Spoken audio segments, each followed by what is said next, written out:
پاکستان تحریک انصاف نے لاہور میں معرکہ مار لیا ہے. اتنا بڑا جلسہ، اتنا بڑا کراؤڈ، اور سب سے بڑی بات ہے کہ جس طرح چارج کیا گیا ہے عوام کو، وہ قابل تعریف ہے.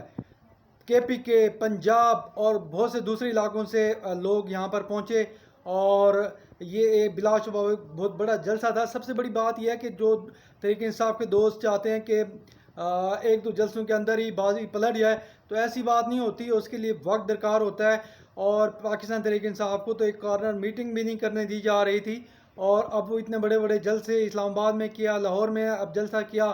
تو یہ ایک مومنٹم قائم ہو رہا ہے. پاکستان تحریک انصاف کے لوگوں کو اس پر خوش ہونا چاہیے کہ وہ جو جمود تھا وہ ٹوٹ چکا ہے، اور پاکستان تحریک انصاف جو اب سڑکوں پر آ چکی ہے، جلسے کر رہی ہے، جلوس کر رہی ہے، اور بلا شبہ 9 مئی کے بعد پاکستان تحریک انصاف کو بڑی کامیابیاں مل رہی ہیں، اور عوام بھی بڑی تعداد میں نکل رہی ہے باہر، اور مومنٹم جو ہے دوبارہ پاکستان تحریک انصاف لے کر میدان میں آ چکی ہے. تو پاکستان تحریک انصاف کے دوستوں کو چاہیے کہ اس پر صبر شکر کریں. اب دوسرے علاقوں میں بھی، دوسرے شہروں میں بھی جلسے ہوں گے، اور مومنٹم جو ہے وہ آگے بڑھے گا. اور یہ جو حکومت ہے، کچھ جلسوں کے بعد پاکستان تحریک انصاف ایک بہت بڑا دھرنا بھی کال کرنے والی ہے. اور یہ جو پی ڈی ایم حکومت ہے، جس کا نہ پاؤں ہے نہ سر ہے، اسٹیبلشمنٹ کے سہارے کھڑی ہوئی، یہ بھاگ جائیں گے یہ لوگ.